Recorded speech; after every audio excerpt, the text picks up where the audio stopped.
আসসালামু আলাইকুম সবাইকে। চট্টগ্রাম ইউনিভার্সিটির এই ইউনিটের পরীক্ষা কিন্তু অলরেডি সম্পন্ন হয়ে গেল এবং আশা করছি পরীক্ষা তোমরা খুব ভালোই দিয়েছো। এখানে যে সমস্যাটা হবে যে আসলে কাটমার্কটা একটু বেশি হয়ে যাবে, এটাই হচ্ছে বিষয়। হ্যাঁ, তবে এখানে ইংলিশটা একটু তোমাদের সাথে বিট্রে করে ফেলেছে। যে আমি চিন্তা করেছিলাম হয়তো বা প্যাসেজ একটা দিতে পারে, সেখানে দুইটা দিয়ে ফেলেছে। হোয়াট এভার, যাই হোক, এটা নিয়ে কোনো টেনশন করার কিছু নেই। বাকি কোশ্চেনগুলো খুব ইজি ছিল আসলে। তুমি যদি একটু পড়াশোনা করে থাকো তাহলে আসলে এগুলো পারা উচিত। তারপরে আমি একটা কথা দিয়েছিলাম যে আসলে আমার পিডিএফ থেকে ফিজিক্সে অন্তত তোমাকে, মানে আমার ক্লাস এবং পিডিএফ সব মিলে দেখা যাচ্ছে যে আমি 20+ কমন দেওয়ার চেষ্টা করবো, অন্তত 20টা কমন আসবে এরকম বলেছিলাম। তো আমি আগে সেটা একটু তোমাকে দেখাই দিব, দেখাই দেওয়ার পরে মোটামুটি হচ্ছে যে কাটমার্ক কত হতে পারে, কি হতে পারে, সবকিছু আমি তোমাদের সাথে কথা বলবো। মানে প্রশ্ন বিশ্লেষণ করছি আর কি, যে তুমি কিভাবে কত মার্ক পাইলে চান্স হবে এবং কত মার্ক পাইলে চান্স হবে সেটা আমি আমার অনুমান থেকে এবং অ্যানালাইসিস করে বলবো। আশা করি সেটার মধ্যে থাকবে। তা আসো একটু দেখি ফিজিক্সের কোশ্চেন গুলা কি কি অবস্থায় আছে। মোট 25টা কোশ্চেন আছে। তো এই 25টা কোশ্চেনের মধ্যে দেখো এখানে শর্ট সিলেবাসের বাইরে কোশ্চেন হয়েছে, তো সেটাও আমার ক্লাস থেকে কমন আসছে ইনশাল্লাহ। তো চলো আমি একটু দেখাই তোমাদের, তাহলে বুঝতে পারবা। তো দেখো প্রথমে আমরা 8 নাম্বার দিয়ে শুরু করবো। কি বলছে, একটি গতিশীল বস্তুর স্বর্ণের সমীকরণ দেওয়া আছে এবং তোমার হচ্ছে যে 0.5 মিনিট পর বস্তুটির বেগ কত। তো আমি বলেছিলাম যে একটা ক্যালকুলাস থেকে কিন্তু আসবে, শর্ট সিলেবাসের বাইরে আমার এখনো ক্লাসটা দেওয়া আছে, তুমি দেখলেই বুঝতে পারবা। তো চলো আমি প্রমাণটা একটু দেখাই দিই। দেখো অলরেডি আমি কিন্তু এখান থেকে এই যে দেখো স্মরণকে একবার তুমি যদি বেগ বেগ থেকে হচ্ছে তুমি ত্বরণে যাবা এবং দেখো সেখানে আমি দিয়ে রাখছি, দেখো এস এর একটা সমীকরণ দেওয়া আছে এবং 2 সেকেন্ড পর বেগ বা ত্বরণ কত হবে সেটা কিন্তু অলরেডি প্রমাণ। এটা মোটামুটি বলাই যায়, তাহলে এটা একদম সরাসরি কমন চলে আসছে। জাস্ট এই কনসেপ্টটা তুমি দেখে গেলে আর কোনো ঝামেলা হওয়ার কোনো প্রশ্ন ছিল না, মানে কোনো সমস্যা ছিল না। ওকে, এটা চলে গেল। তারপরে দেখো শর্ট সিলেবাসের বাইরে আরো কোনটা আসছে, সংশোধিত লেন্সের ক্ষমতা কত, মানে ক্ষমতা জানতে চাইছে আর কি। দেখো এই কনসেপ্টটা কিন্তু আমি সুন্দর করে পড়িয়ে দিয়েছি সেদিনে। দেখো দেখো 19 নম্বর প্রশ্ন, একটি লেন্সের ক্ষমতা এত হলে এর ফোকাস দূরত্ব কত, মানে এই যে সূত্র থেকে আসছে আর কি। তো ওইটা একটা আসছে এবং দেখো এটাও চলে আসছে। দেখো এখানে সরাসরি যে দেখো কোশ্চেন আসছিল, তোমরা যারা অলরেডি পরীক্ষা দিতে তারা তো জানতে পারবা। এই দেখো আমার পিডিএফ এর just line to line common আসছে কিনা দেখো। দেখো ক্রিয়া ও প্রতিক্রিয়ার মধ্যবর্তী কোণ হচ্ছে 180 ডিগ্রি। দেখো এটা তো সব আমরা জানি। তারপর আমি তোমাকে তুলে রাখছি যেখান থেকে কোশ্চেন আসবে। তারপর দেখো আরেকটা সেমিকন্ডাক্টর ইলেকট্রনিক্স থেকে আসছে, যেটা আমি দিয়ে রাখছিলাম। এই যে আমার পুরোপুরি পিডিএফ, যে পি টাইপ অর্ধপরিবার জন্য বিশুদ্ধ জার্মেনিয়ামের সাথে অপদ্রব্য যোগ করা হবে, উত্তর হবে কি গ্যালিয়াম। ঠিক আছে। আচ্ছা তারপরে দেখো নেক্সট গুলো তোমাকে দেখাই। এরপরে দেখো এরকম একটা অঙ্ক ছিল যে সরল ছন্দিত গতিসম্পন্ন একটি কণার গতি সমীকরণে যে দেখো y মানে 5 sin দেওয়া আছে এবং আদি সরণ এত হইলে তার আদি দশা। দেখো আদি দশা জানতে চাইছে। দেখো এই টাইপের কোশ্চেন আমি তোমাকে দিছি কিনা, আদি দশা হুবহু কমন। আচ্ছা এরপর দেখো ভেক্টর থেকে কি দিছে, পরস্পর সমান্তরাল সত্য। তো দেখো আমি আমার পিডিএফ এ যদি 2i + 3j + k এবং 4i - 6j লামটাকে জাস্ট ওই তোমাকে প্যাটার্নটা দিয়ে রাখছে এবং শর্টকাটটা দেওয়ার আছে। দেখো সেটা হুবহু কমন, এটাকে তুমি তো অস্বীকার করতে পারবে না। তারপর দেখো আরেকটা কোশ্চেন আসছে যে 30 মিটার উচ্চতা থেকে একটি বস্তুকে বিনিময় দিয়ে পড়তে দিলে কোন উচ্চতায় গতিশক্তি বিভব শক্তি দ্বিগুণ হবে। অ্যান্সার হবে 10 মিটার। সরাসরি দেখো এটা 21 নম্বরে, দেখো 21 নম্বর অঙ্ক সরাসরি আসছে। আমি এখানে তোমাকে কি বলবো বলো। এরপরে তুমি খেয়াল করে দেখো, এরপরে তোমার যে প্রশ্নটা ছিল যে এনট্রপি থেকে তোমার হচ্ছে মাত্রা একক। ঠিক আছে, মাত্রা একক। এই যে দেখো এনট্রপি, এই দেখো দেখো এনট্রপি, দেখো প্রথম ইয়ে গেলে এনট্রপির একক এবং মাত্রা তুমি পেয়ে যাবে। দেখো এই দেখো এনট্রপির মাত্রা আমি বারবার বলে আসছিলাম, গলা ফাটা আসছিলাম যে চট্টগ্রাম ইউনিভার্সিটি মাত্রা একক থেকে সর্বনিম্ন 1 মার্ক সর্বোচ্চ 2 মার্ক কোশ্চেন গ্রহণ করবে এবং সেটাই হয়েছে। তারপরে হচ্ছে কি আরেকটা কোশ্চেন আসছে হচ্ছে তোমার এই কি বলে হচ্ছে যে পদার্থের গাঠনিক ধর্ম থেকে, যে তরল পদার্থ কাচকে ভিজায় না তাদের কাচের স্পর্শ কোণ বা স্থূল কোণ অপেক্ষা 90 ডিগ্রি অপেক্ষা বড় হবে। এই যে দেখো এরকম একটা কোশ্চেন আসছে যে সকল তরল পদার্থ কাচকে ভিজায় না। ঠিক আছে, এরকম একটা কোশ্চেন আসছে। আচ্ছা ওইটা আমরা একটু দেখে আসি। আচ্ছা একটা আমাদের এখানে অস্পষ্ট, দেখতে একটু অসুবিধা হচ্ছে। আচ্ছা এই যে দেখো 12 নম্বর, যেসব তরল কাচকে ভেজায় না তাদের স্পর্শ কোণ কত। 90 ডিগ্রি কি বুঝতে পারছো, মানে সরাসরি কমন আসছে কিন্তু। আচ্ছা সরাসরি কিন্তু এটা কমন। ঠিক আছে, এই যে দেখো ক্রিয়া প্রতিক্রিয়ার মধ্যে কোন কেবলই দেখালাম 180 ডিগ্রি। ওকে, মানে এগুলো তো সরাসরি কমন। তারপরে একটি গতিশীল বস্তু শর্ট সিলেবাসের বাইরে সরাসরি কমন। আচ্ছা এরপর আর কি বলছে দেখো, দেখো পি টাইপ অর্ধপরিবাহের বিশুদ্ধ অর্ধপরিবার, এটা কি, এটা তো সরাসরি একদম যে গ্যালিয়াম, যেটা আমি অ্যান্সার সহকারে দিয়ে রাখছি।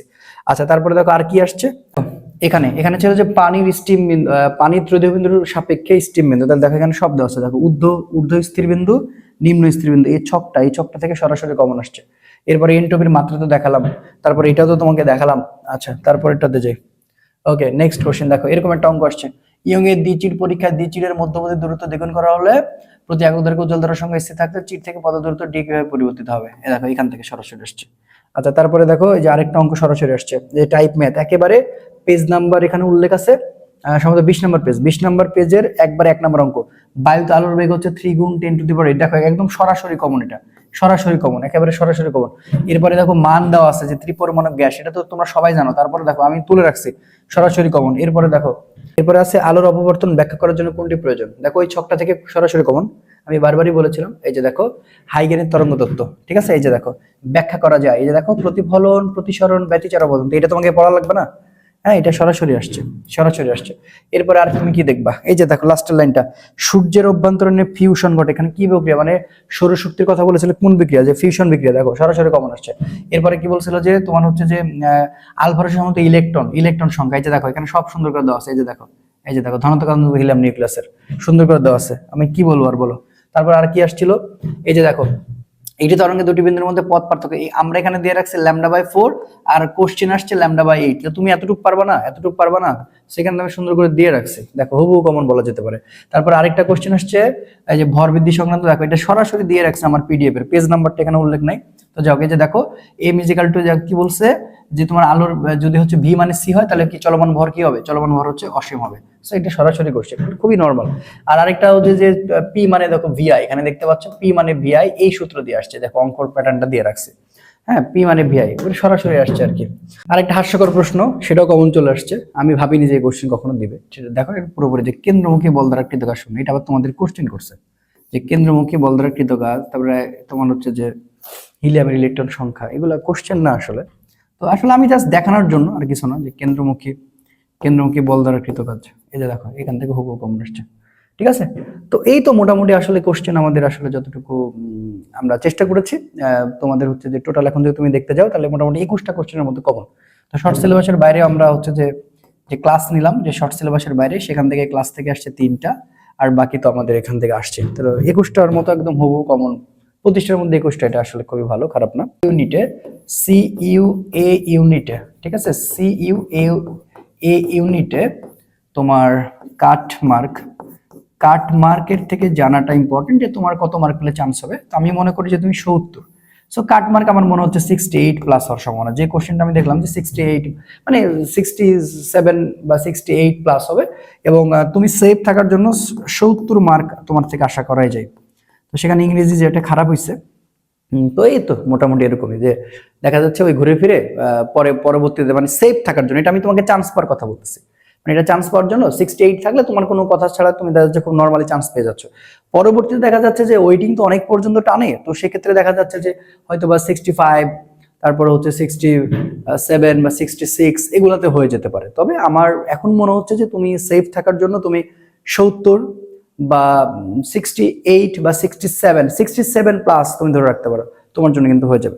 ওকে, তো এখন আমরা দেখো এই যে রাবির জন্য আমাদের এখন ফুল টার্গেট, ফুল ফোকাস হচ্ছে রাবি, অর্থাৎ রাবি নিয়ে আমরা সবচেয়ে বেশি কাজ করি, এবং রাবি এখন আমাদের সময় চলে আসছে। তোমরা যারা কৃষি উচ্চ পরীক্ষা দিচ্ছ তাদের জন্য শুভকামনা অবশ্যই। তবে রাবি সি ইউনিট নিয়ে এখন আমাদের সবচেয়ে বড় কার্যক্রম। তো আমাদের রাবি সি ইউনিটের মোট কোর্স আছে 3টা, ঠিক আছে, আমি একটু তোমাদের বলে দিচ্ছি। রাবি সি ইউনিট ফুল কোর্স, যেটা কোর্স ফি মাত্র 400 টাকা, তুমি physics, chemistry, math, biology, ICT সকলের ক্লাস পাচ্ছ, এবং এক্সাম পিডিএফ ক্লাস 3টা পাচ্ছ। এবং তুমি চাইলে শুধুমাত্র আরইউ ফিজিক্স এবং আইসিটির কোর্স নিতে পারো, সেটার কোর্স ফি মাত্র হচ্ছে 200 টাকা, ঠিক আছে, মাত্র 200 টাকা। এটাকে এখানে ফিজিক্স আইসিটি পাবে, আর আরইউ এক্সাম বেসের কোর্স ফি মাত্র 100 টাকা। সো 3টে আমরা একসাথে আজকে লঞ্চ করতেছি, এখন তুমি যেটা নিতে পারো আর কি। তো ভর্তির নিয়ম হচ্ছে এই যে বিকাশ, রকেট এবং নগদ, এটাকে সেন্ড মানি করবা, এবং আমি এখানে আপাতত আজকে তুমি এই রকেট বিকাশের মাধ্যমে ভর্তি হবা, কিন্তু আগামীকাল থেকে সবগুলো ওয়েবসাইটে চলে যাবে ইনশাল্লাহ। তো হোয়াটসঅ্যাপ, এরপর তুমি এখানে টাকা সেন্ড করবা, টাকা সেন্ড করবো হোয়াটসঅ্যাপে আসবা, হোয়াটসঅ্যাপে তুমি এই 2টা নাম্বারে নক করবা, নক করে তুমি জানাবা যে হচ্ছে যে এই তুমি হচ্ছে যে টাকাটা দিয়ে দিছো। তো তোমার যে পেমেন্ট হিস্টোরি আছে সেটা স্ক্রিনশট এবং তোমার ফেসবুক আইডির স্ক্রিনশট, এই 2টা নাম্বার পাঠাবা, তাহলেই কিন্তু তোমরা হচ্ছে যে আমাদের সাথে গ্রুপে যুক্ত হয়ে যাবা। তো চট্টগ্রাম বিশ্ববিদ্যালয়ের পরীক্ষা মোটামুটি খুবই সহজই হয়েছে বলা যেতে পারে। সো রাবির কোশ্চেন আসলে সবসময় স্ট্যান্ডার্ডই হয়, মানে চট্টগ্রামের মধ্যে এত সহজ করবে না। তবে আমার চেষ্টা থাকবে রাবিতে ইনশাল্লাহ তোমাকে 17 থেকে 18টা শিওর কোশ্চেন কমন দাও। তো এখানে 21টা তুমি নিজে দেখলা, প্রমাণ আসলে কিছু বলার নেই, যদি কোশ্চেন সহজ, তারপরেও ভালো লাগছে, কারণ আমি তো আমার পিডিএফ থেকে যা দিছি সেখান থেকে আসছে, এমন তো না যে বাইরে থেকে আসছে। তো এই আর কি। তো ভালো থেকো, দেখা হচ্ছে পরবর্তী ভিডিওতে। আসসালামু আলাইকুম রহমতুল্লাহ।